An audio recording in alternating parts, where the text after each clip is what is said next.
It's okay. Am I in your seat? Are you- Take off no. your shoe. Oh, I could use my Yeah. shoe. Yeah. Yeah. It's kind of a soft sole today. Oh, though, yeah. So, yeah. Okay, so I think we have sufficient quorum. No, Courtney's still here. No, I said I scared her off. She used to sit up here. Ah, okay. Now I can connect with the board. This is on there. Is it on? All right, so we'll go around the room with introductions. I'm Michelle Day, citizen at large. Sharon Brown, City Fountain. Jessica with Pikes Peak Area Council of Governments. John DeVoe, Woodland Park. Ann Ash, Green Mountain Falls. Ellen Hasse, Teller County. Courtney Stone, citizen at large. Tamara Dibner, City of Colorado Springs. Hal Moffett, El Paso County. Terry Hayes, Town of Monument. Laura Nelson, El Paso County. Aubrey Day, citizen at large. Roy Rosenthal, Manitou Springs. Jim O'Donnell, Kono. Jim Moore at large. In the audience? I'll start. John Santos, Transportation Director, PPACG. Ken Brander, PPACG. Mark Andrews, CDOT. Roma Costanza, Area Agency on Aging, Thank you, everyone.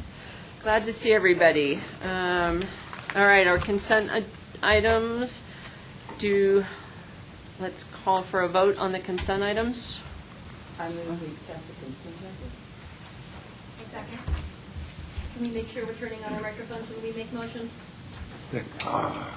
Sorry. I second. Kamara. All in favor? Aye. All opposed? Okay. Do we have any public comments? Yes.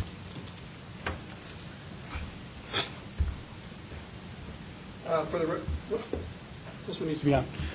For the record, John Leosatos, Transportation Director, PPACG. At your last meeting, I misspoke, and I want to make sure that you come to trust me for accurate information. So when I make a mistake, I can happily blame somebody else for it. No, it was my mistake, and I need to own up to it. During Ken's item, when he was talking about the transit list, and then we were talking about the different ballot measures that were going forward, somebody had made the comment, well, they need to get their signatures, and I'm like, well, no, I think it's a done deal sort of thing. They do need to get their signatures, both the Denver Chamber effort and the Fix Our Darn Roads effort. I think they need to get about 98,000 signatures. I believe the deadline is August 5th, although someone told me today it was the 3rd, but I think that might be a thing. In any event, you were correct. My confusion came from if nothing passes this year, there is a trigger for something to be on the ballot next year through SB1. So again, I apologize for that mistake. Hopefully the egg on my face will always be few and far between. But again, I'd much rather you have the information than pretend like it never happened. So I apologize for that. And that concludes my comments. Thank you for the time. Wait, you're going to beat me? I said it was sorry. Okay, are there any other public comments? All right, thank you. Oh, I'm sorry. Do you have something, Ash? Now it is. Is this if you make a public comment, do you talk about your own town or not? We do that at the end. At the end, okay. Thank you. Okay, as there are no other, let's move into our action items, and I think that means you're up, Ken.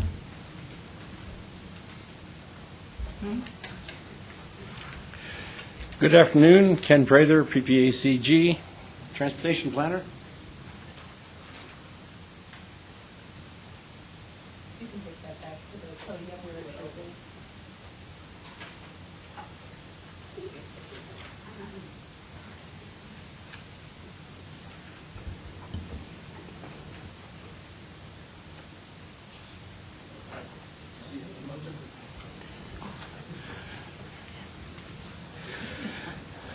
Last year, we revised a number of policies affecting the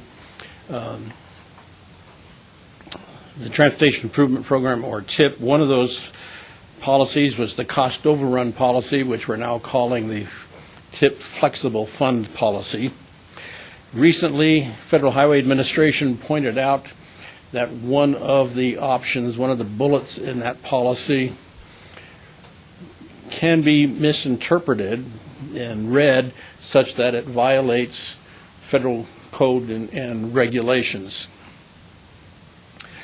And so they have asked us to fix that and amend the policy and do it sooner rather than later. We intend on revising and reviewing all of the policies once again as we start in developing a new tip to be approved a couple years from now. But they don't want us to wait that long. In your memo, it identified the offending phrase where it implies that an entity can cancel a project and unilaterally take the money from that canceled project and put it on another one of their projects without coming through PPACG. And that is prohibited. Funds must come through PPACG, so they must come back to us and then be reallocated through a process. And that was our intent, but obviously the way it was worded, that wasn't clear. So by striking out the phrase and use those funds for cost overruns on a different one of their own funded projects, that would take care of that, and we're proposing to add a new sentence right at the end that says any entity needing funds for cost overruns may then request the use of these funds. Just trying to clarify that it does come through PPACG, and the board makes the determination is what, one, if they're going to allow a project to be canceled, and two, then if they are, where do those funds go? Yes, ma'am. Recently, that happened in Green Mountain Falls, where money was moved from stilling basins to help on Belvedere, and our town manager wrote, and I guess that was approved. Is that still okay, even though it might have been done wrong? Did it have to go back into a pool first and then ask again? Those were city funds. Those funds did not come through PPACG, so that's a different source of funding. Okay, So thank you. I'm assuming that was okay, but I can't answer that. I don't know. Thank you.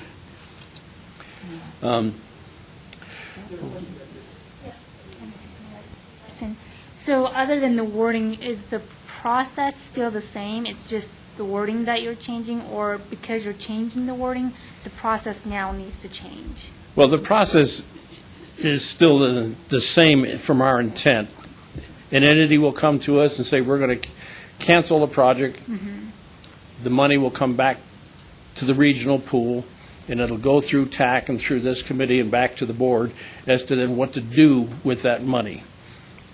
Does it go to another project within the same entity, or does it go to another project in a different entity? Do we wait for a new call for projects and actually introduce a brand-new project to the system? I guess my question really is, are there now more, I don't want to say red tape, but more procedural process that either the city or the county or Green Mountain Falls has to go through because of the wording change? No. Okay. It just clarifies what we have been doing anyway. Okay. So that was FHWA's request. We think the wording here meets their needs. Their representative was at the table during the TAC meeting, and he seemed to be comfortable with it. During the discussion, what I have up here on the screen is what was in your handout. It's that same document, the TIP flexible funding policy. What's in red is the proposed change. Where's my mouse? Right. I can't see my mouse here. There it is. So right here on the fourth bullet, that's the change that we just talked about. During the discussion, some of the TAC members requested follow-on change that's related, that the money that is freed up, right now it says will be allocated to projects based on their original score. They asked that change may be changed to, instead of will, may be allocated to projects. This is consistent with the way we select projects for the long-range plan and the TIP. We use the score, and that's the main primary tool, but it's only a tool, and it is still then the professional planner judgment, staff judgment, and the board of directors that may include other things to make that final decision. And so they thought it would be better to change that wording and to be reflective of the way we actually do it as well.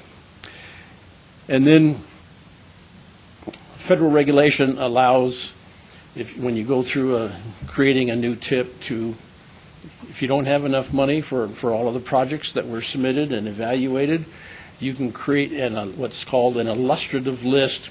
We call it a waiting list. And it's projects that went through the open competitive process. Everybody had a chance.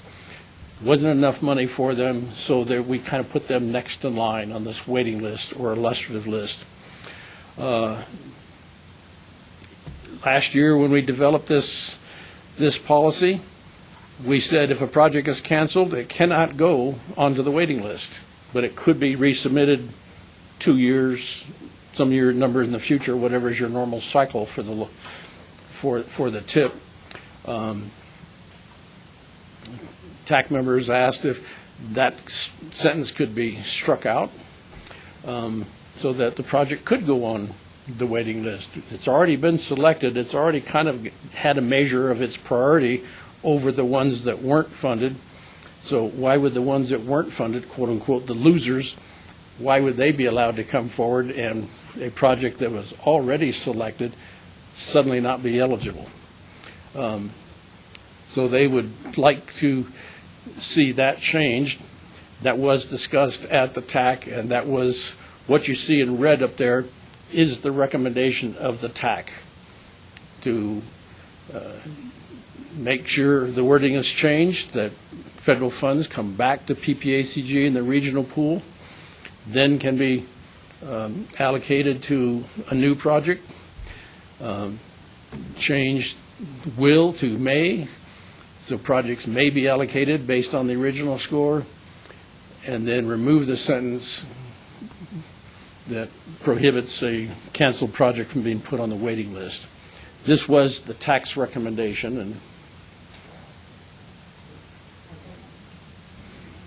yeah, Ken, can you expand just a little bit on, if I'm reading the language now in the asterisked paragraph, the bottom paragraph, why the introduction of may as a softer answer, softer way of dealing with where the money would go based on the original score, when it follows as more of an explanation of those funds will be applied to other projects in the TIP that are also experiencing cost overruns. So that's a directive. And then how would you see your staff making a decision other than using the original score that would be what had ranked them out in the first place? there's always the option that even though a project ranks lower on it has a lower score and gets beat out by other projects, that there are significant needs. Sometimes projects are a type of a project that just don't score well with the criteria that have been selected. We have one set of criteria that tries to do everything from buying buses, sidewalks, roads, bike lanes, maintenance, new roads, widening existing roads. So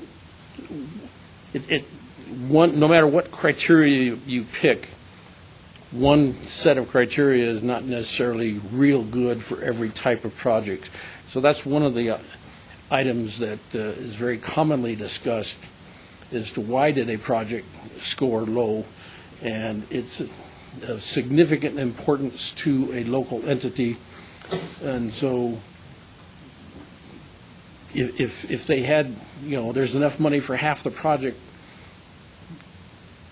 there's not enough money for the project, but they're only 2 below or they're 10 below the cutoff line, these other reasons, and I don't want to say common sense, professional expertise, then are used to say, is there any way that my project could be moved up? And somebody would say, well, I'll cut my project in half. Instead of building 2 miles of a trail, I'll build 1 mile of a trail this time around, and that's enough money for your project, and everybody will agree. Or I'll withdraw my project, and your project can move up because I've got 3 other projects that are being funded. So it's a little bit of horse trading. Camera, you're kind of our designated planner. Does that make sense to you? So I understand, I think, what the TAC is trying to get at, because I think they're trying to buy themselves some flexibility in how to allocate that new funding. However, does that go counter to what we intended in the first place? Because I think when we said those funds will be allocated to projects based on their original score, I think the intent of that wording is that we want to take funds for, let's say, a new bus, transit. We want to try and keep that, if that project gets canceled and there's additional funds for transit, we'd like to try and put that money back into another transit project. I think that's how we're wording it originally, but now it sounds like they want some flexibility in that. The waiting list, as it was discussed and proposed last year, was a number of projects and different project types that were ranked by score. Right. Not necessarily that if you canceled a transit project, the first project on the waiting list might not be a transit project. It might be road, it might be... Right, and I think that's what TAC is asking to be, the wording we had originally, and they're changing from will to may, they're running into that. The next priority project may not be a transit-related project. So I think as a group, we need to decide, are we okay with that? Are we okay with giving that a little bit additional latitude for this fund that maybe funds that is left over due to a project canceled or whatever reason? We have to decide if we're okay with that, or do we really want to stick that funds directly into a similar type of project that it was originally allocated for? I think as a group, we have to decide that. The other thing I want to ask is taking off, if a project is canceled, it cannot go onto the waiting list. I guess my question is, why don't we now reword that and state specifically that if a project is canceled, it can go onto the waiting list? Why are we just removing that completely?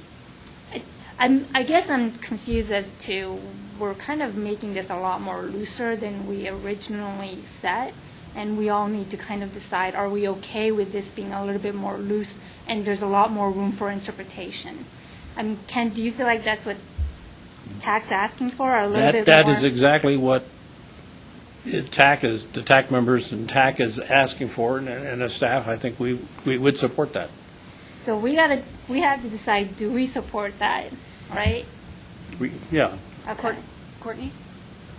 Obviously we'll discuss this further, but I'm struggling with the idea that if a project is canceled, that we would just return it back into the waiting list, because if it's canceled, that's a reflection on its viability, and that project score and its prioritization was based on viability. So if it goes back into the list, and I don't know how the list is weighted, does it go back into the list at the top of the list if it's canceled, and then all the other projects that were scored based off of previous information are scored less than the project that was canceled, because the project that was canceled for a reason that we didn't foresee coming? There's nothing in this that says that a canceled project would go to the top of the list. The waiting list is listed by score. So if the canceled project was the highest scored project, it would go on the top of the waiting list. If it was the lowest scored project, it'd go at the bottom of the waiting list. Well, but if it was funded, then it's going to be at the top of the waiting list, because the other ones weren't funded. Yeah, theoretically, unless it was a result of some of that horse trading and other parameters that were factored in rather than strictly the score. We don't use the score 100% only in selecting a project for the tip. So At least according to the new updates, because as stated, it is just based on the scoring criteria. yeah. But it will be scored based on the scoring Mhm. criteria. We So we we're always have looking- scored projects, but it's never been selected 100% based on the score, that whatever projects came out, the top 10, they were the only ones that got into the tip or into the long-range plan. It was, hey, look, here's the top 10, but look at number 12. I really need number 12.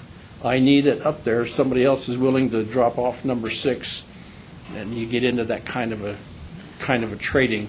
This would allow that same philosophy, that when the project is canceled and goes to the waiting list, then the money then that becomes available, this was all addressing cost overruns, so primarily the money that's freed up is going to go to cost overruns for projects that are still in the tip.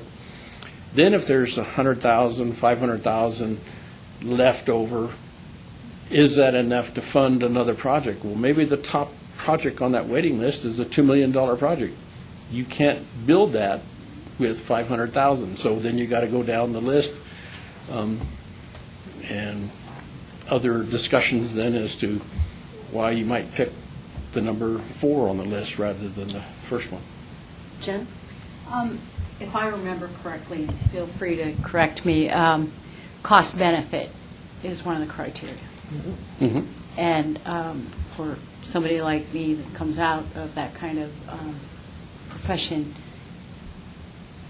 if somebody submits a project and they underweight it on the cost, which is, I've seen it done decades, just because they want to get the project chosen, and then they're not able to complete the project, and then they get money for cost overruns. They apply for money, and once they're down that road, it's not cost effective for the sponsoring organization to say, quit. You said you could do it for this amount of money, now you're asking for a lot more money. And my concern is we don't set that up, is that when you submit a project and you are evaluated, because you would see when I was judging which criteria are most important, for me, a very well-done cost-benefit analysis is probably one of my highest criteria when I look at something. So I'm concerned that the cost overrun thing sometimes gets manipulated. And it seemed like it was getting manipulated a couple of years ago. Many years ago, it was, and that was the main reason that the original cost overrun policy, the note policy, not 1 penny extra, was adopted. And that was identified to the board and at the board and discussed, and that was the main justification for that. Then when we had the Waldo Canyon fire and the Black Forest fire the following year, and with all of the sudden demand to rebuild roads and bridges that got washed out in the floods after the fire or destroyed by the fire, costs jumped 50, 100% for materials and labor, because we were going through a recession up at that time, and a lot of the construction companies had moved out of the state, were working elsewhere, that all of a sudden on a statewide basis, and it wasn't just locally, but it was a statewide basis, we had this sudden cost that across the board nobody had ever anticipated. So that would kind of That just started to talk into the we want to flexibility. talk about putting in the flexibility and allow this and not lock ourselves in, because it was a legitimate reason for a cost overrun. It was not abusing the system. Now, one of the issues with canceling a project, now we're talking federal funds. If you have used federal funds to build half the project and suddenly you decide you're not going to build it, you have to return the federal funds. So the entity is on the hook for that money, whether they finish building the project or decide to cancel it. So, if I may, Ken, I'm a little concerned that correct me if I'm wrong, that first red set of changes in that last bullet up there Those are the ones that Federal Highway wants us, or that we need to change to be compliant with Federal Highway. Right, this first, where's my mouse? This first Right. bullet right up here, So, that's all that Federal Highways requested. okay, so then the second set of changes down here in the last paragraph are the ones that the TAC wants to glom onto, a required Federal Highway change. And my concern is that we went through a large process last year to come up with what we have, and the TAC appears to be trying to get around that larger process and go through the what I would consider to be a more appropriate way to make sure that everybody has an opportunity to comment on it and say, oh, let us just slide these changes in. And I've got no issue with the required change for Federal Highway, but I think, and it seems like everybody's concern here is revolving around the changes the TAC wants to just attach to that change. And to me, those should be done as a separate item. I don't know what everybody else thinks, but that's mine. And we have a lot of comments. I had seen Hal earlier, and then Tim and John. Yeah, I was just going to say that my memory was that this whole thing came out of the NOPE discussion, Yep. and there was a very strong feeling that NOPE should stay in place as much as possible. To me, the changes in the second part of this, I fully agree with you. It's kind of there's an attempt to get more flexibility, and we've already agreed to some because we do know that cost overruns occur. I'm in agreement. I think this should go back for reworking and keep it separate from the required change. Okay. That's my opinion. Tim, and then John. My first question was, are we straining at a gnat here? How often does this happen, and how large is the dollar amount during a normal budget cycle? And my second opinion is that I agree with kind of what we're talking about here. We went through a whole scoring process, and now we're saying, We just started using this year. We had, well, as far as money coming from reconciled projects or money falling out of the sky unexpectedly, we've had none this year. okay. There was some leftover money in 2018 that had not been programmed, and so back in March, April, the first quarter of the year when we first did this, there was a couple $100,000 on the table that was asked for several projects for cost overrun. But there's been nothing since because we've had no money. John? When a scored project is dropped, they don't want to use the money. Wouldn't that, what are they trying to do? Put it back in again even though they dropped it? Are they trying to hold it for reserve? What's the reason for the dropping of it?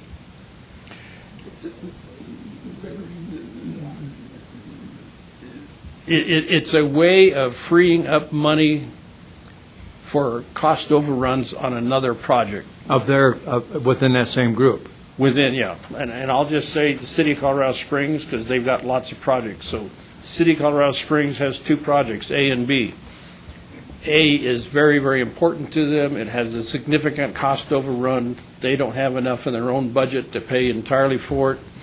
So they say, we've looked at rescoping it. We can't rescope it and make it smaller, and you can't build half a bridge and still have a viable bridge. So we'll look at this other project that we requested and was awarded money for it, and if we cancel it, that's enough to pay for this cost overrun on our bridge, and then there's X 100,000 or something left over that other people could use for cost overruns on their projects. Or the money would sit there in a pool, and PPACG would decide, what do we do with that money? If nobody wants it for cost overruns, do we do a call for projects and go to our waiting list? Or do we open up a whole new, brand new call for projects? Or let it sit there because in 6 months we're going to do a new tip anyway? And so what's the best thing to do at the time this situation might arise? It seems like I can see a city having a cost overrun trying to find money for it. We're Pikes Peak Area Council of Governments. And as we score that, and we have top 10, whatever projects, those people that are just right below it will never get to it because they're always going to try to take that money and keep it for other projects they have cost overruns on. I don't know how much that's in the interest of all the government agencies in the area. And that's Well, what that she's saying. was the fear of the Federal Highway Administration, the way it was worded now, that it could be interpreted that if the city of Colorado Springs canceled Project B, they could unilaterally move the money to Project A, and nobody else would have an opportunity for that money. And that's what the second thing is supporting. And this supporting it, it's related to it, but it's primarily, that's, Okay. the bullet up there is that primary I agree with these directive other- these on other that. folks. Make that a separate John, issue. did you want to say something? Madam Chair, members of the committee, I kind of want to segment my comments. I think the first very important comment is, you correct me if I'm wrong, Ken, but this came from FHWA and has no time limit. So if you are not comfortable moving forward with this today, I don't see any rule, any regulation, any funding that would be lost to the region, so we can certainly take it back to the TAC in August. We're meeting in August? We can take it back in August and then go through the process again. I don't think Aaron of FHWA is going to get too terribly upset and throw over a chair. So I just want to make sure that you understand that if we say that, oh, there's a deadline, we're going to lose money, or we're going to do this, that makes the decision much tougher. But this is not one of those cases, so let's not get there. That being said, I would like to add a couple of extra points to what Ken has said, not necessarily, again, trying to get you to pass something today that you're not comfortable with, but rather so it's in the back of your mind, so that next time we come to you with this, you're not having like 2 months of thoughts that have been ingrained. One thing that Ken may have mentioned or could have mentioned is that when we're talking about federal funds, and for those of you who are used to this business, know that federal funds are, you get an apportionment, which is good for the year of apportionment plus 3. So you've got basically 4 years or so to spend it. However, there's a catch to that. You also have obligation authority, which is only good for 1 year. So think of your apportionment as blue money. Think of your obligation authority as yellow money. You need both the blue and the yellow at the same time to get green, real spendable money. So the actual thing in there about the may, if we leave it where we're locked in with the will, is that we say, oh, this project is canceled, it's $1 million, we've got to hurry up and spend it by the end of the federal fiscal year. If the next project down the list is there, is not necessarily what we want to do, isn't ready to go time-wise, we might want to consider, and again, I wasn't here for some of the abuses, so I don't know how strong that is, but from my point of view, having that flexibility makes sense, and again, if I understand the process correctly, anything that happens at that TAC meeting is going to come to you for review as it is. So it's not like you're going to set a rule and then anything that happens with that you never get to see again. So you might want to consider that. Additionally, I'm going to sort of just paraphrase the federal regulation because I don't have it memorized, which again, if you bring it back, will actually bring you the language.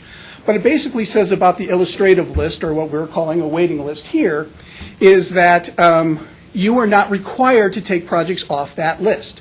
In fact, good decision-making frowns upon making a decision and then 6 months later, when you might have better information, saying, nope, we're locked into what we said 6 months ago. So having that ability to come back and reevaluate not only the projects that are on the list and the priorities of the region at that time, and as well as the funding that's available and the time frame for those projects, but has something else come up. Have we had a fire or a flood or something that would determine us wanting to bring another project? So having that flexibility, again, provided there's the safeguards, again, maybe this committee is that safeguard, is not necessarily a bad thing. So just want you to keep that in mind we'll have the exact language. I'm assuming you want us to bring it back to you, and then when we do that, we can get you the exact language. But it is very specific, and this is consistent with that says that just because you have an illustrative list, you are not required to take projects off of that list. I think that hopefully maybe clarifies a little bit. Thanks, John, I appreciate that. Jen? I just have one quick question. So my understanding, and I just want to understand this clearly, is that if this had stayed in there, like the money could be moved, what I don't want to see, it that becomes an administrative change that we wouldn't see. Does that make sense?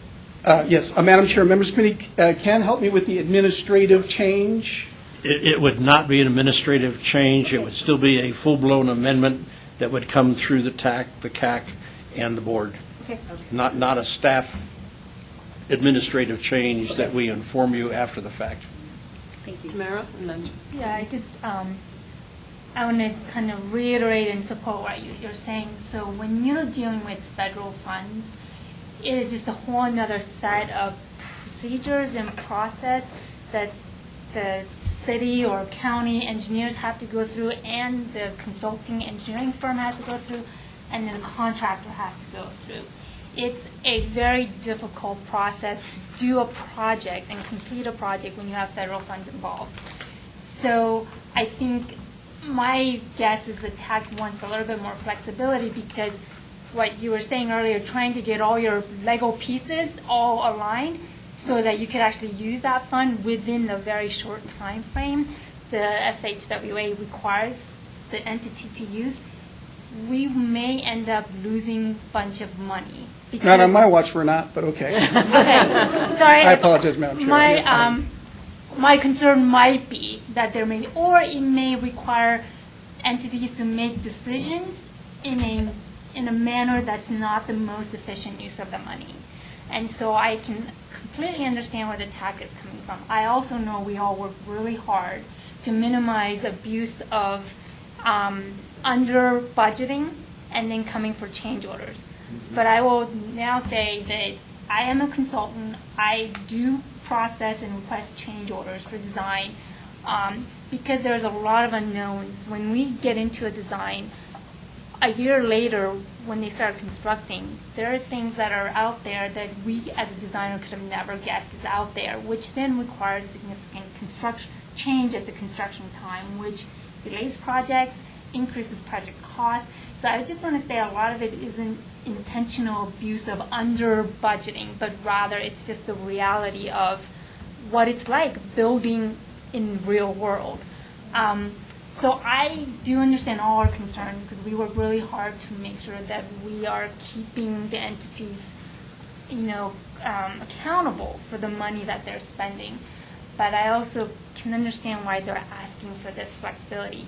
Having said that, I agree we don't have to make a decision today, but something that I think we should be able to process.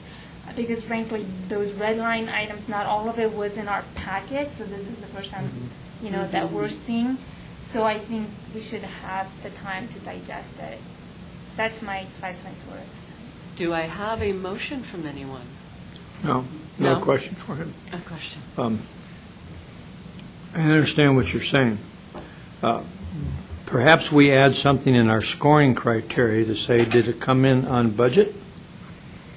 So that we don't get the situation where any governmental agency can purposely under budget it, not that it always happens, but we know it happens. I mean, we're all human a little bit. To get the project, and if you would have, and like you talked about cost-benefit analysis, if you add on the amount of money they want to switch to it, it might not have been scored high enough for some of the other projects that didn't make it. And I don't want to, we shouldn't set up a criteria that allows that to happen. That's all I'm saying. You want me to respond? You want me to respond, Madam Chair, or no? No, go ahead. Madam Chair, members of the committee, yeah, I think at the heart of the process is that the jurisdictions, for lack of a better term, have to keep each other honest, quite frankly. And when I've come in and I've seen some of the projects that haven't been delivered, I don't believe, at least, and maybe that's naivete on my part, that there was any sort of overt attempt to circumvent the process, but rather just a lot of the projects we still need to deliver has happened because the things that Ken has already mentioned about natural disasters and the market shifts and those sorts of things, and natural things that just come up in the scoping process.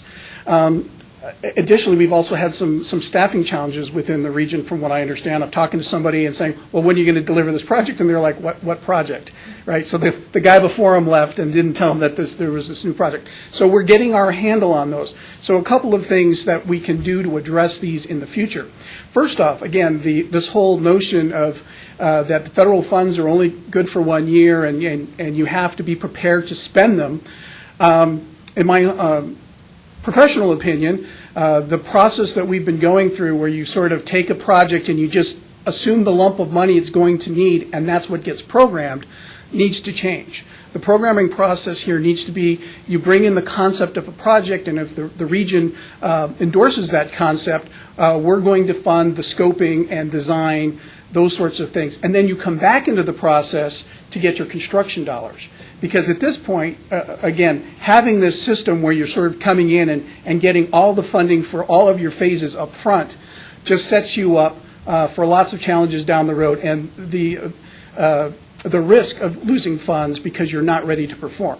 So by going to more of a phased approach, where we're funding the phases, the design, the scoping, those sorts of things, we will have better costs on the construction dollars, and then we can actually plan those things out a little better. So I think we can do that.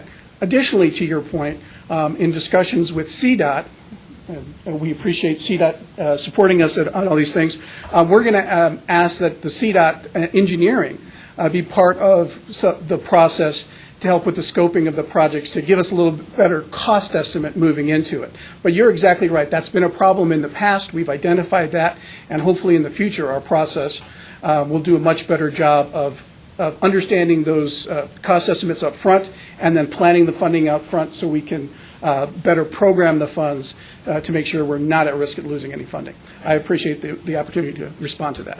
Okay, so are you ready? Thank you. Did she have a question? You kept on. Well, I think we need to, at this point, get a motion on the table and decide what direction we're going to go. I'd like to move that we table this recommendation or vote down the recommendation after we get a little bit more language about what's in the Fed, what the Fed guidelines are, and I do understand shovel-ready. So, and some of the criteria that we're making a decision on, and your discussion with the TAC, and maybe we come up with a more viable solution that we're all comfortable with. Would it help to have a TAC representative come and speak of, why they requested this and what kind of benefit? And what I would be excited if the whole TAC county, the city, and all the government agencies, that they are all on board with this, and they feel like this is a healthy, accountable way. Because what I don't want to see is college students cancel the project to fund an overrun, and then there's $500,000 left that goes back to PBACG, and then now El Paso County gets all 500,000 of it, and then college students like, well, that's not fair. We canceled one of our projects, and now all that overrun went to El Paso County. What are we going to do? You see, what I don't think would be healthy is if there's a lot of internal conflict because of now how we're setting up this additional fund that's in access and how it's allocated. Is that? Am I the only one that's concerned about that? Yes, I would like to add in here. Right now, we've got a motion on the table. I either need a second or I need it to fail. Second. So, and then... I would love to add some discussion.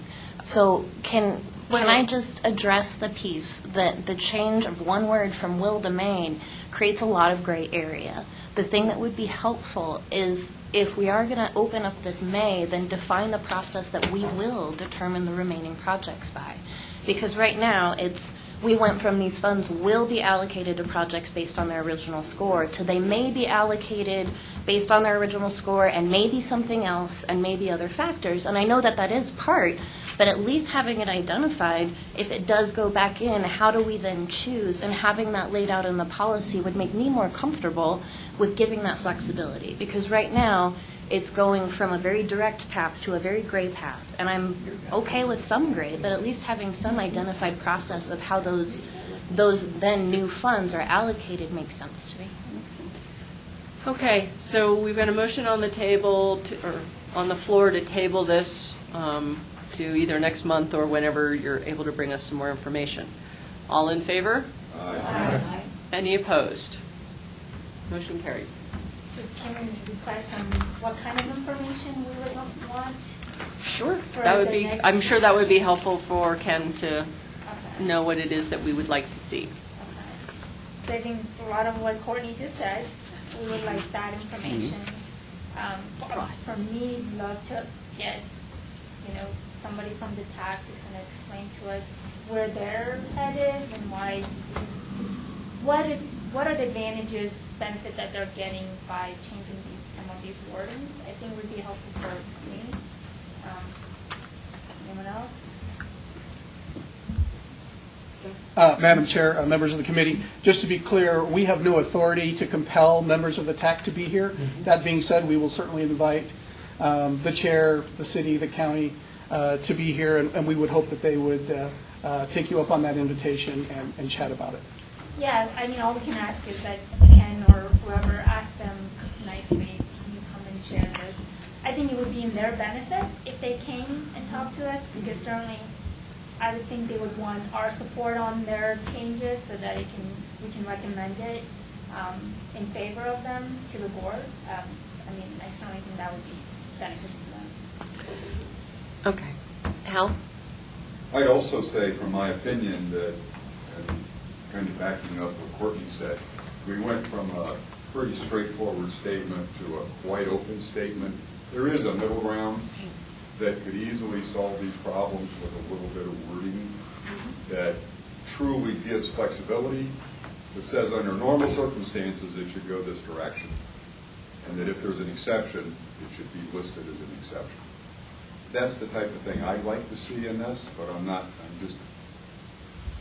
you're right, we went from 0 to 100, there's got to be something in the middle that addresses their concerns for flexibility, our concerns for not blowing up the no policy even more than it's already been blown up. Correct. Is there anything else anybody'd like to say, Tim? Could we get a couple of case studies, just a couple of IEs that just says, for example, if this happens, blah, blah, blah, this is how, Or has this happened? has this happened, Okay, great. All right. Thanks, Ken, we Well, appreciate it. thank you very much. It was so straightforward. See you next All right, next up is the CAC nominating committee, and I think, I was the chair, so I'll do it. Hang on, I'll try to be brief and succinct the good news and is to the that I can point, still, not too wordy. Pardon? you're close enough, I can kick you. Yeah, I know you can. My wife tries that, too. I'd like to start off by saying thank you to Ellen Hasse and to Aubrey Day for being part of the committee. Prior to this meeting, we met and interviewed 2 candidates. You have information about one of them, and that is Darrell Couch, who is I don't want to say a farm rancher down, and his ranch has been incorporated into the greater community of Fountain. He has been involved in some of the political activities and citizen work with regard to issues in that part of the world, and has been a resident of Colorado Springs and environs for about the last 18 years. Our interview with him brought forward several very strong points about his analytical skills, his commitment to his community, and his interest in infrastructure issues. We also interviewed, and I'll explain in a second, we also interviewed Darrell Couch. I'm sorry, that was Darrell. I have 2 pages there. Orrin Childers, who is affiliated as a volunteer working with the Area Agency on Aging, has been out at this front desk for I think he's been out there for about 6 or 7 years, 8. 5 and 3, 8, okay. And has also is up the pass in Chipeta Park, and is very familiar with US 24, but is, as a result of being a licensed clinical social worker with a master's degree in that area, has been very much involved in area aging needs, and has been involved in some of the other needs that are associated with transportation discussions, particularly some that we've been having lately. He has been involved in this Pike Creek Area Council of Governments activities and is fairly familiar with what goes on with the Council of Governments. Now, I'm going to turn to my colleagues on the committee and see, Ellen, is there anything you'd like to add? It was delightful to meet two such intelligent and focused members of the community who obviously were sincere in their desire to support the community by participating in CAC. It was a hard choice. Aubrey? Ditto. She said it really well. I think what finally led to our recommendation was the fact that we felt that Mr. Childers had a broader perspective on issues in the community, ranging from up the pass out to the east side of the county, north to south, very much aware of some of those issues on a much broader scale. And so I'm going to bring our recommendation that this committee recommend to the board the appointment of Orrin Childers to be the new at-large member of the CAC, and I am making a motion to that effect. Second? Thank you. Questions or discussion, I guess? Yeah. Are there any questions on the candidates? Okay. All in favor of supporting the nomination of Orrin Childers? Say aye. Aye. Any opposed? Motion carried. Thank you very much. Okay, I think that means you're back up again, John. All right. One of my pet peeves is people get up and say, I'll be brief, and then they never. They get up and they say, oh, they'll be brief, and then they never are. But I really will try to be brief because I hear thunder out there. So Jessica asked me, she said that the CAC would like an update on the I-25. I said, well, I could get some folks from CDOT to cover it. And she's like, no, they just want something very brief. Sorry, Mark. No offense, Mark. And so I think I was supposed to be here last month, but it was a very long agenda, so I got bumped. So in the course of 2 months, a lot has happened, actually. And for the most part, the I-25 is pretty much a done deal, and that's what I'm here to report to you. So I'm going to give more of an overview. If you want someone from CDOT to come, they're happy to be here, and we can have that for the next agenda. Or if you have a technical question, I'll ask Mark to come up here and save me. But I think what you need to know is that the environmental assessment, which is the document that looks at how the project would impact the region, was completed at the end of May, and they got a decision or a finding of no significant impact, or FONSI, as it's called, at the end of June. So they now have a signed document by both CDOT and FHWA. CDOT has now has the first construction package fully funded, and they're in the process of completing the required contracts. These contracts should be completed in August, and the groundbreaking for the first phase or package of the I-25 gap should be held around Labor Day. The project will be constructed in 3 packages. There will be the north package, which will go first, which is basically, I believe, Skyview Lane up to Plum Creek.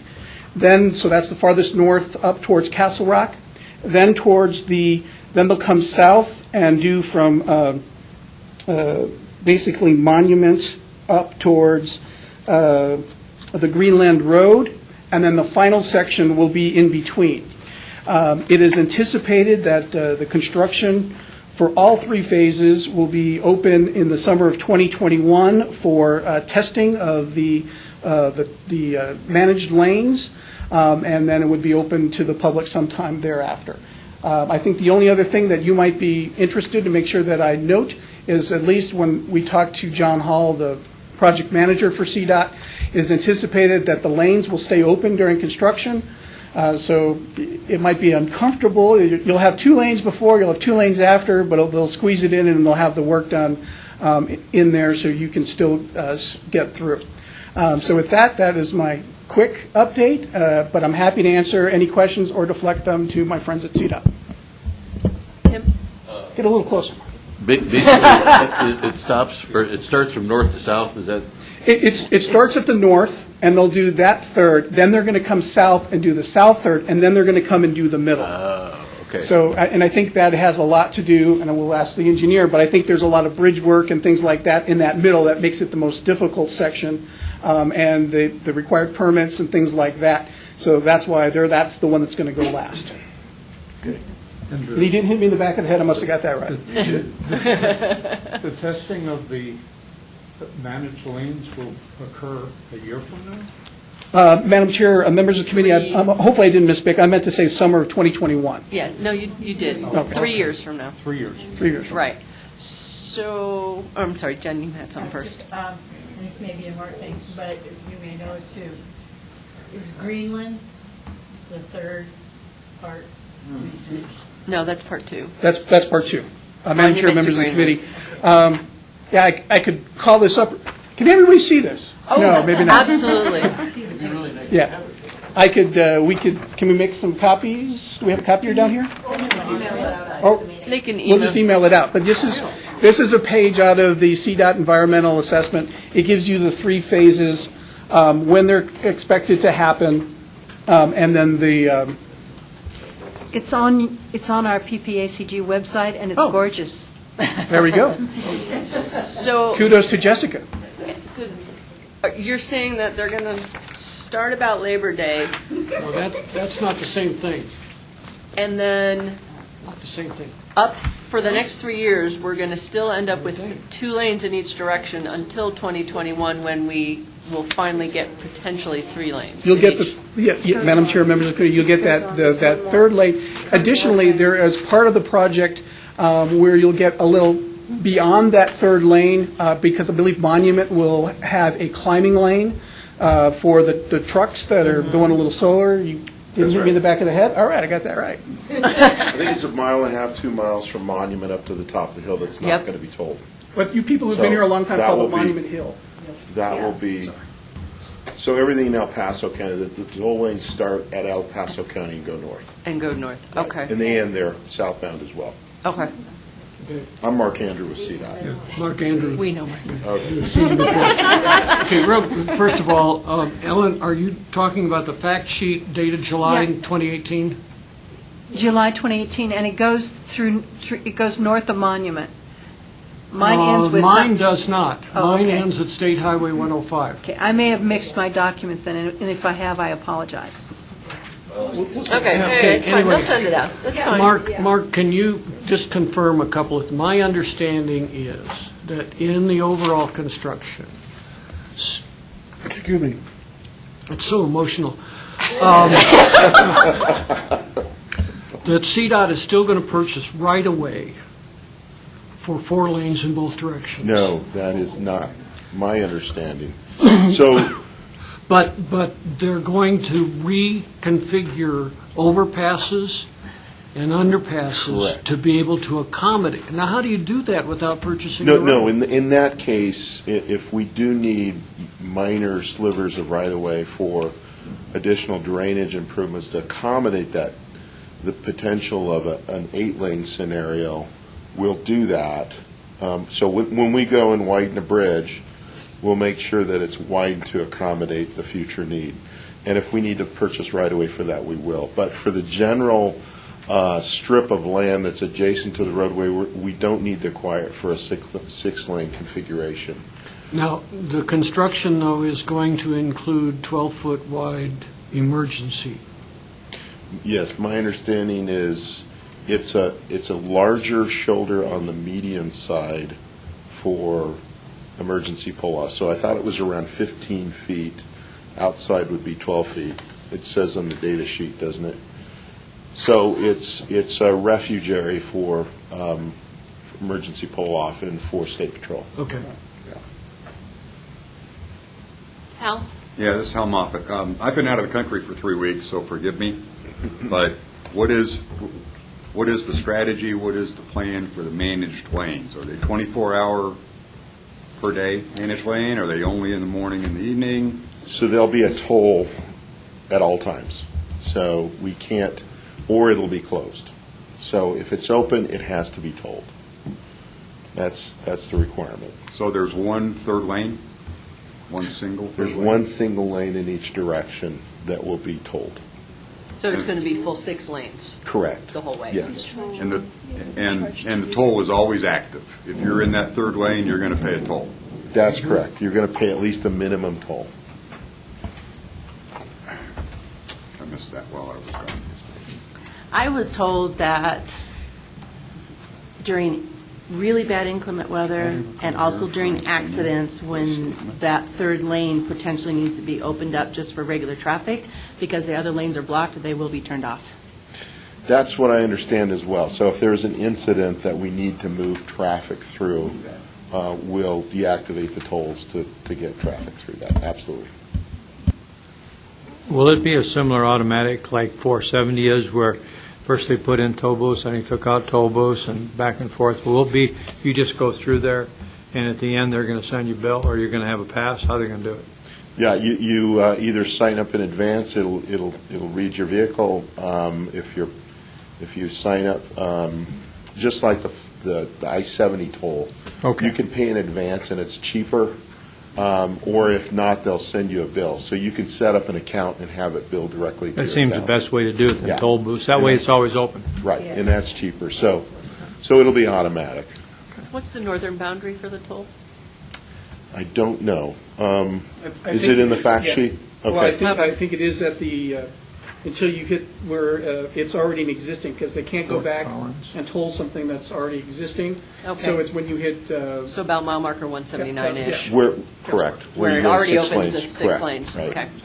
And just let me throw out something. John Hall has been the primary lead on this project. And so my time has been primarily spent in El Paso County and in Region 2. So if I can't answer a question, we'll certainly pass it on to John. So John's happy to come and give you a presentation. Does anybody have any other questions? If you give us a year of testing and then start the fees, that would be appreciated. we'll pass that comment on. Okay, thank you Thank very, you. oh, wait, sorry, No, Jim, this is for again. John. This is for you. Yes, sir. When I monitored the board meeting earlier this month, I understood you had an analysis of the potential impact on this and other transportation projects of the potential ballot measures? Madam Chair, members of the committee, what we put together was an analysis of how it was not necessarily an analysis on projects, but the timeline and how the funding would be allocated. So the ballot is 45% to CDOT projects, 40% that comes back to the cities and counties, and 15% for multimodal. So we do have that. And do you do any kind of comparison between the Fixar Dam roads and, darn roads, and the proposal that is floating from the Denver Chamber? Madam Chair, members of the committee, that particular white paper or whatever we want to call it does not go into that. We're going to wait until they get their signatures. And again, as I said during my mea culpa at the beginning of the meeting, we believe that deadline is in early August. So once that happens and we know what's passed and what's got its signatures and what hasn't, what's actually made the ballot, and what that final language is, then we'll do an analysis based on that. Well, I think we'd be very interested to get more insight, particularly from our region. Right, and that is on the radar screen that's already been put on my to-do list. Okay, thank you. Thank you, John. Okay, next up is Roma Costanza, Area Agency on Aging.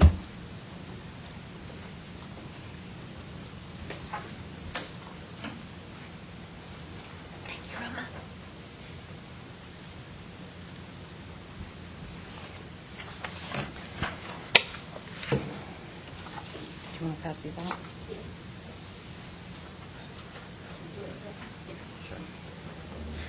Good afternoon. Good afternoon. So again, my name is Roma Costanza. I'm with the Area Agency on Aging and the SHIP program, or State Health Insurance Counseling Program, and I have been asked to talk to you today about our internal Area Agency on Aging through the Pikes Peak Area Council of Governments programs. What I've am passing around is kind of an at-a-glance of our services that were provided for last year, the last calendar year, as far as the total amount of services that we have provided across all of our internal programs. Under the Area Agency on Aging, we have several internal programs that we provide direct service to the community with.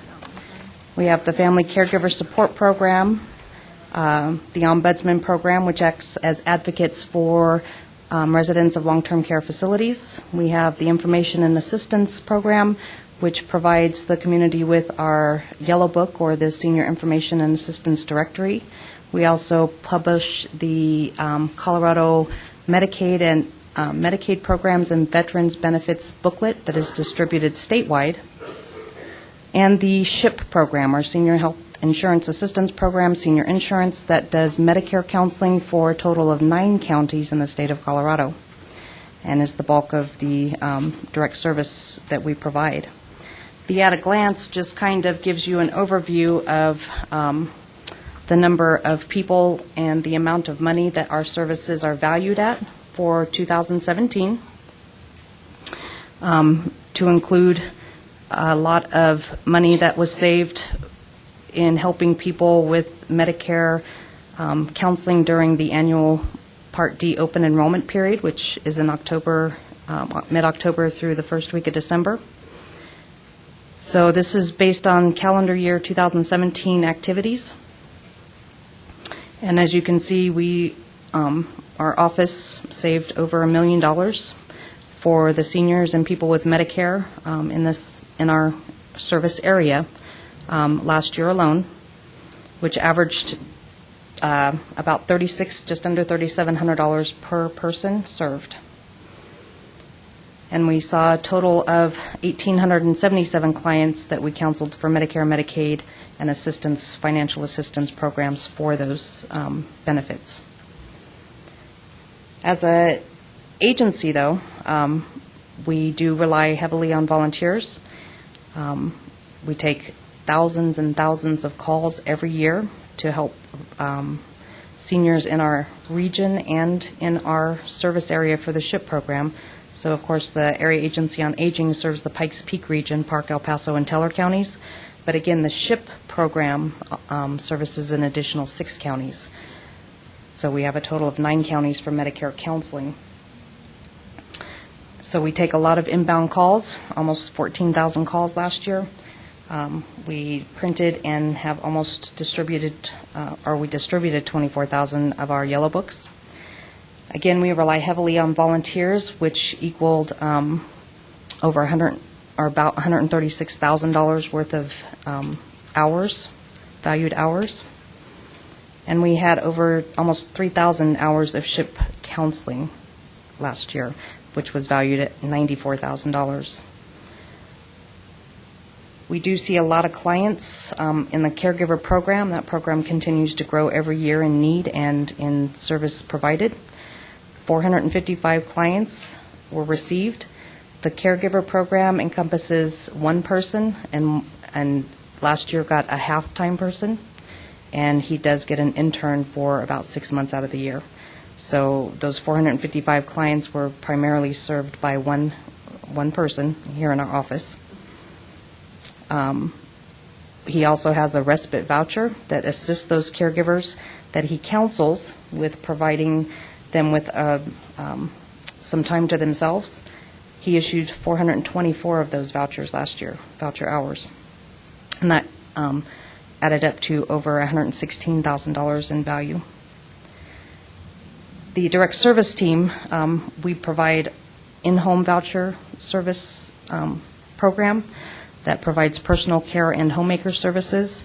We issued 3,700 voucher hours for those specific services, and these are services that we are able to provide to the community in need at no cost to them.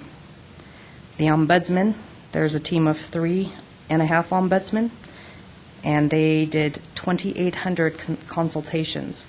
And again, these are the advocates for those who are in long-term care facilities. They investigated over 300 cases last year, and they do serve the three-county regional area, Park, El Paso, and Teller. For educational presentations and community events that our team either presented or attended, we reached well over 2,600 consumers and seniors for last year. These are just a few numbers of the types of services and the amount of services that we provide in our community. Our services, of course, are always in line with the mission of the AAA, which is to help people live as independently as possible for as long as possible, and to be advocates for seniors and on senior issues. Obviously, there are always challenges when you are providing social services or you're not charging for services, because all the services we provide to the community are at no cost. And so we do have service challenges, which are shown on the handout. But I think for the resources that we have to work with, that we are able to provide a lot of service to a lot of people in a very well and very, what's the word I'm looking for? Cost-effective and very significant way. Does anybody have any questions? Two short questions. Are the cases that you investigate, that the ombudsman investigate, are those like fraud and abuse? They can be anywhere from fraud and abuse to facility compliance to resident complaints or resident relationship. It could be something as minimal as, well, not minimal to them, but they don't like the food or the coffee's cold. But it's the caseload and the types of cases that they do investigate these days have become much more complex and much more complicated and much more serious. If somebody has a significant case where there may be abuse, what the ombudsman, at what level does somebody take over from them? So they can investigate it, but they I'm sure do they work can't prosecute. in close relationship with Adult Protective Services and with the senior abuse department, which was recently formed with our local police department. Oh, it is public police. Yes. The other quick question I had was, when you give somebody homemaking care, because I have an 89-year-old father, I get it. Is that, how do they qualify for that care? Do you guys just have so many hours and visits you can do to help somebody with basic stuff? So, Or do you just, is it financial need, or how do you gauge that? So the criteria is pretty much everything but financial. So the criteria is based on what they call activities of daily living and instrumental activities of daily living, and they need to meet at least 2 out of those requirements for activities of daily living or instrumental, and then it's based on a number assigned to the number of activities that they need assistance with. And we do have a limit on the amount of hours that we can provide voucher for based on the budget that we are given every year.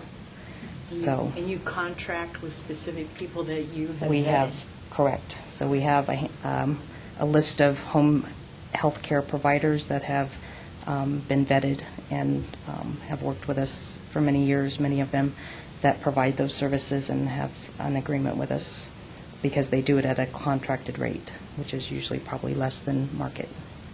Thank you. Mhm. Anybody else? Oh, yes, Terry. So, two questions. One, today, what is your biggest pain point? What do you feel that you are underserving that drives you crazy? And then what is the biggest thing going forward? Because you're saying funding obviously is always a problem. Our population is growing. Absolutely. You know, there are some services down here that are nice to have, but what are the critical ones that you think might be in danger? I mean, probably the aging population, the baby boomer population, and the number of people that we serve for Medicare counseling increases almost daily. And we are feeling that effect of the number of contacts that we are making with that population versus the number of staff that we have to handle that, especially since we are doing an additional 6 counties outside of the Pikes Peak region, and having to outreach to those other 6 counties as well with limited staff. You know, the areas that obviously are in most need in this community are affordable housing, which we unfortunately can't assist with.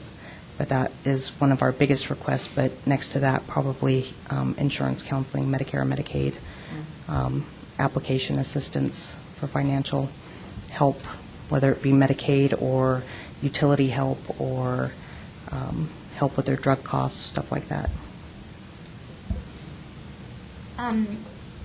I wanted to ask about affordable housing. And, you know, I think we all probably noticed the real estate prices going up. How, what is the impact on the seniors in this community, and how, I mean, what is the plan, or do you guys have any kind of solution? Because it's only going to get worse. I mean, again, we don't really deal with housing issues here. I just know that as a information and referral resource, we get a lot of requests for information about affordable housing. And what I can tell you based on experience is that there is a very small amount of affordable housing in this area, and there's very, very limited availability. There are significantly more homeless people over 60 right now than I've ever seen in the 18 years I've been doing this. And I don't see that new housing has become available or is in any way being planned to come available anytime soon. So I guess I will go back and ask, I mean, as part of serving the aging community, is not a top priority to me. Shelter would be ranking one of the highest on my priority list if I was agree. a senior person. So I do understand, though, you guys don't address that directly here, but is there, it seems to be, to me, the ability to be able to bring that issue, concern up to whoever it needs to, I don't know who, to be honest. Isn't that something that maybe should be something that you guys address and take proactive approach to? That probably would be something that would fall under our wheelhouse for sure. I honestly couldn't speak to that one way or the other. That would be something that I would have to bring to the director, but certainly willing to do so. Funding's the issue. Always. Aubrey, I mean, it would- do you want to talk about the commission at all? So I'm the chair of the Commission on Aging for the City of Colorado Springs, and that's a newer group. It's less than a year since it's been found. But we recently made some budget recommendations to the City of Colorado Springs, and the top priority, well, there were 5 top priorities, but the largest ask, and I think probably the group's highest priority ask, was some money from the general fund to match affordable housing projects that might come into the community, specifically that serve the aging population. We proposed $3 million, which is a drop in the bucket in terms of housing projects, but significant from the general fund. It will be interesting to see how City Council and the Mayor react to those recommendations. there were a variety of comments in support, but also that it's subsidy and not the role of government. And so when you say, who are they to advocate to, right? That's a really good question about whose role it is and whether we let the market dictate affordable units available. I think, sorry. No, go ahead. To me, chamber, that they may be, our downtown Carlton is under renewal, urban renewal. We have the museum going on. We have the Mill Street, Pikes Peak. We have all these South Nevada. We have a lot of urban renewal, revitalization projects going on in areas that the property prices are lower, and we're trying to increase property value so businesses can come in and several high-rise, are relative to us, high-rise home, condominium buildings are planned. I just feel like, is that something that we can approach the chamber and say, the partnership is with these developers who are taking advantage of this city, revitalizing our downtown, and some of that partnership would be affordable housing in some of their units, so that you have that mixture of affluent, younger people who are living downtown who can afford expensive condominiums, and then also the aging community that's already here being able to live in some of these revitalized areas. I don't know, and just wishful thinking on my part. It's done in other cities. May I provide a quick response? Yes. Good thoughts, yes. And another opportunity to input on this discussion would be in a municipality's comprehensive plan update. And so Plan COS is on the table right now for... meeting tonight?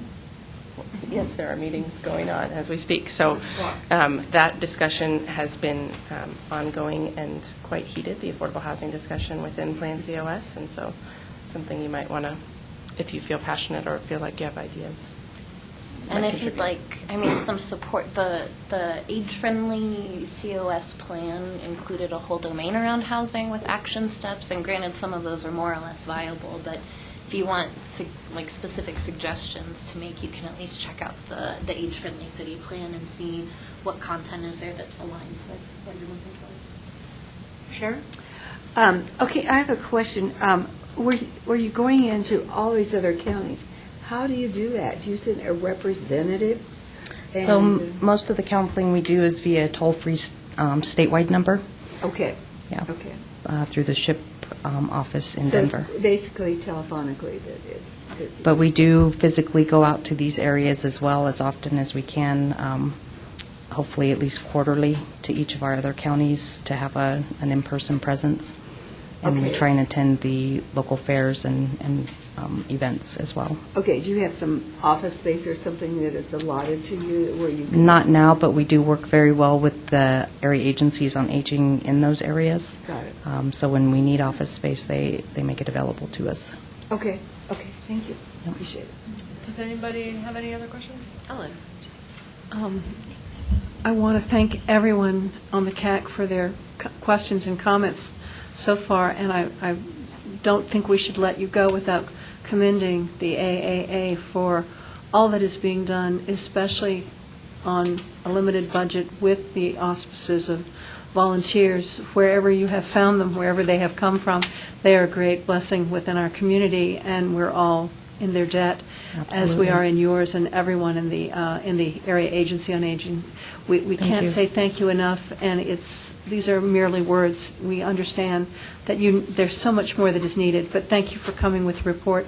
Without knowledge, we cannot act. Thank you. Absolutely, I appreciate that. Thank you, Roma. Thank you. Okay, member announcements. I know Ann had one.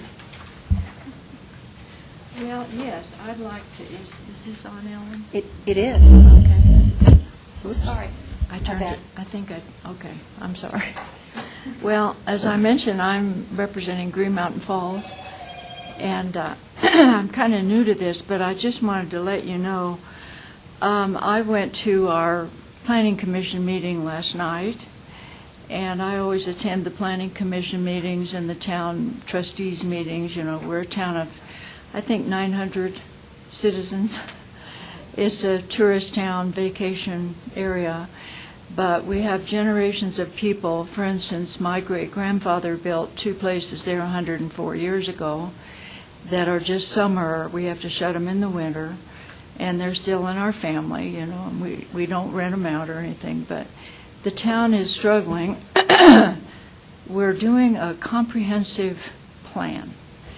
It's costing $100,000. Half of it was paid by Christian CAC, who is a wealthy man that's kind of developing the arts or something up in Green Mountain. And the Department of Local Affairs kicked in the other. So they're talking about, you know, Green Mountain Falls in 20 years or whatever. Well, what's happened, of course, is we've had a terrible flood in the last 2 days. The town just looks wrecked. It really is. And mudslides, people had to evacuate their homes on our steep roads, you know, because of mud coming in. Mayor Newberry, someone was asking last night, she's already started the disaster thing rolling. The town manager, Jason Wells, is helping, the marshal. That takes, I think Jane said, about 48 hours to reach anybody to start. The county was really nice, apparently, that night and sent up a piece of equipment to help, you know. Well, it was too big to work on our roads because they're so narrow. That's the other thing, this aging community is over 100 years old. So they're facing a lot of difficulties. We also discussed the fact that a lot of those old houses have cesspools. They will be failing. The lots are small. How are we going to address our wastewater problems that are occurring? You know, it's $30,000 or more to put in a septic tank, and a lot of those little lots are, you know, not much bigger than this room with little houses. We also, you know, we're working on wildfire mitigation, working really hard on that.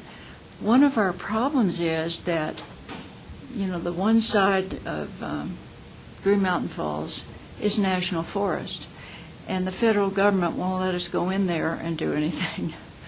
So the town, and then getting on people's private property, you have to have permission, et cetera. Those problems are really difficult in our terrain.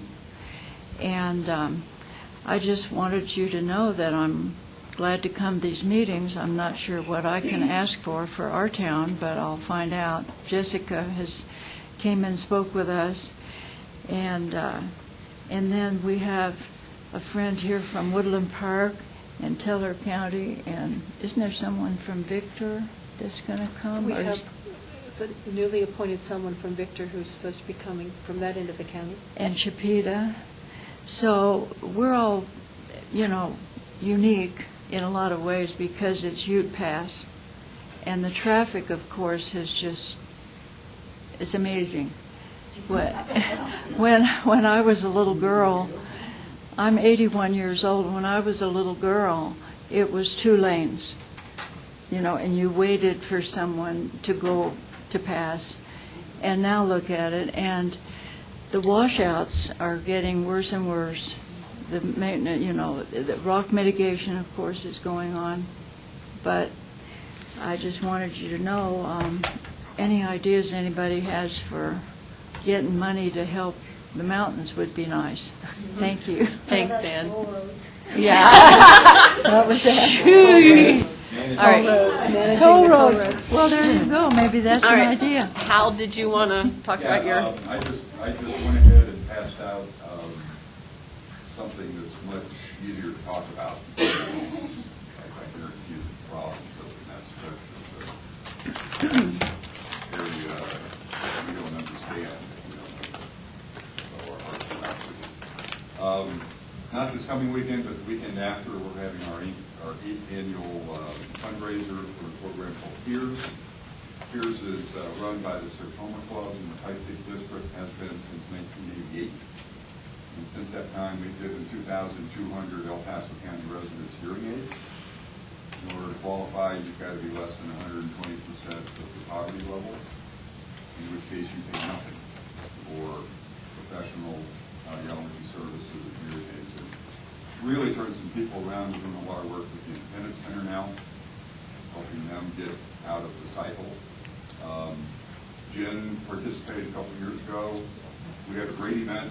It only takes a couple hours in the morning on Saturday. It's beautiful in the park. It's in Bear Creek.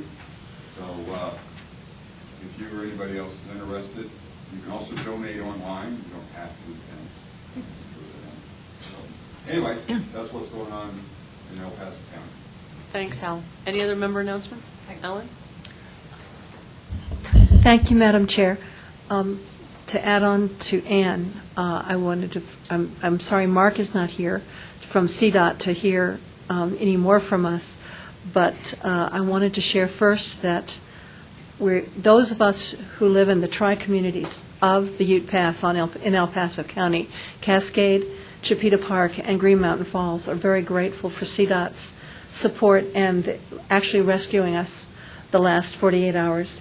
As well, the communities farther up the pass into Teller and Park County and Fremont, Chaffee, et cetera, are also grateful because Highway 24, as you've heard me say before, is our front door, and depending on how you circumlocute the high country that is Colorado, it might also be the back door. But quite frankly, we all need access, and 24 is crucial for that. Just now, you may not see us at our very best. We're delighted that CDOT has helped us keep, with cooperative efforts between Teller County and El Paso County, keep the thruway open. It is open now, and no matter what you hear on the news, it is open. You can get through. We all got through to come down, and we're planning on driving back the same way. We would love to tell you that y'all come.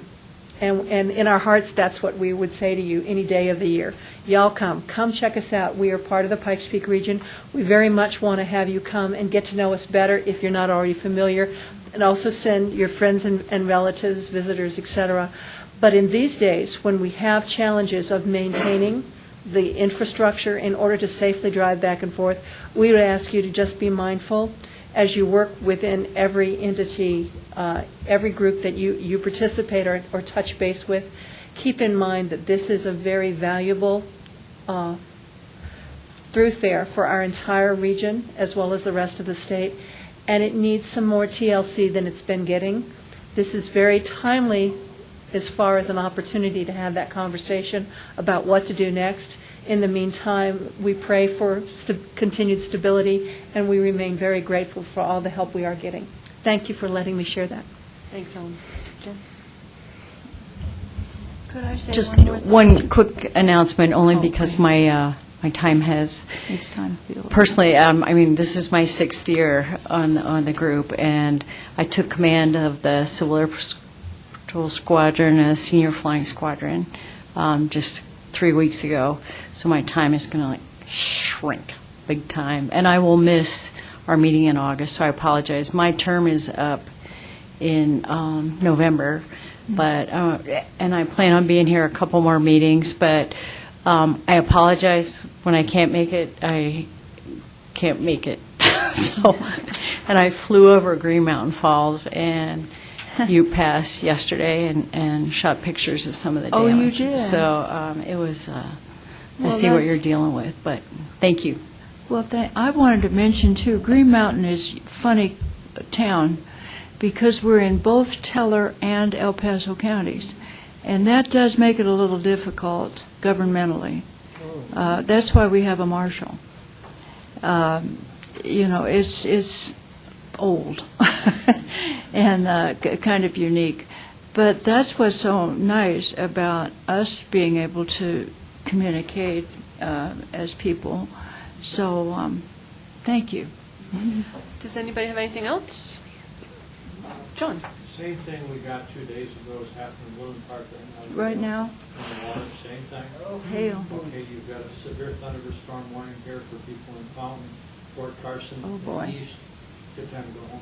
Time to go All right, home. is there any other items for the agenda for next month that people would like to see? All right. I have a question. As I say, I was out of town, and I had seen the news and the discussions about CDOT holding this town meeting, about any claims, et cetera. It sounds like that's been finalized. Was there ever any discussion from our committee as to our opinion for PPACG area on what we think about having to pay for what should be a three-lane highway in each direction? I am not, oh, Terry, if you can. I sit on the steering committee for them, and the reason why they have managed, I mean, this is not an endorsement by any reason. This is their explanation. The reason for managed lanes is not revenue gaining. The reason for managed lanes is to always guarantee that you have a fairly reliable trip to Denver. So if you have an appointment, you have doctors, you got to catch a flight at DIA, those are the days you're going to choose to say, you know what, it's worth it, I'm going to pay the $5 or whatever it ends up being to go up there. So that is what CDOT is telling the community. The money will be used to do maintenance on it, and that corridor of the maintenance is still up for discussion. It doesn't necessarily be from Monument to Castle Rock, it could be the whole north-south area, but they are claiming it is not to gain revenue, it is to gain control, I guess, for people to be able to have trips. Is it going to be an actual separate lane with barriers? Not barriers, but Poles? no, not poles, but like just a separate area. So it's one lane, and then it's a separate area. I don't know if they're going to stripe it or whatever, and then it's the two lanes. Something, yeah. Well, is it, Okay. yeah, I that's didn't want fine. to dive into details, Yeah. but I thought that was still being discussed. No, it's been Yeah. a done deal. There's- Right. Yeah. That's exactly right. It's never All been right. discussed. They knew what they wanted to do all along. All right. I apologize. No, that's fine. Unless anybody else has anything else, the schedule is in the packet. Meeting adjourned. We'll see y'all next month. You'll all notice your schedule is completely different. We now actually have calls out information about when our events are and when our meetings are. So this should actually be something that you can copy and share with other people if you want people to know about cool things happening here. You're going to be a lot of that. For a bit. I was going to go, we tried to get somebody, either Lee or myself or somebody from the courthouse on